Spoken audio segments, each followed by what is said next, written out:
বন্যায় দেশের বিভিন্ন এলাকায় ক্ষতিগ্রস্তদের আর্থিক সহায়তা দেওয়ার আহ্বান জানিয়েছেন বিরোধী দলীয় নেতা ডাক্তার শফিকুর রহমান। বিকেলে ত্রয়োদশ সংসদের দ্বিতীয় অধিবেশনে সমাপনী বক্তব্যে একথা বলেন তিনি। ডাক্তার শফিকুর রহমান বলেন, রাজধানী ঢাকা দেশের মুখ, এখানে অল্প বৃষ্টিতে জলাবদ্ধতা লজ্জার। জনগণের টাকায় উন্নয়ন প্রকল্প নিয়ে যেখানে নিজের নাম কেন দিতে হবে এই প্রশ্নও রাখেন তিনি। জামায়াত আমির বলেন, সংসদ দুর্নীতির পৃষ্ঠপোষক না হলে দেশ থেকে দুর্নীতি বিদায় নেবে।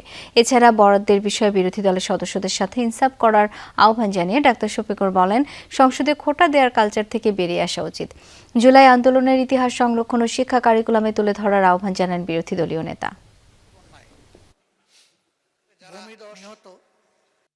আমরা একটা দীর্ঘস্থায়ী সমস্যার মধ্যে পড়ে গেছি। আমি আমাদের সরকারকে অনুরোধ করব যে এই বিষয়ে আমাদের একটা কোঅর্ডিনেটেড এবং ওয়েল থট একটা প্ল্যান আমাদের নেওয়া দরকার।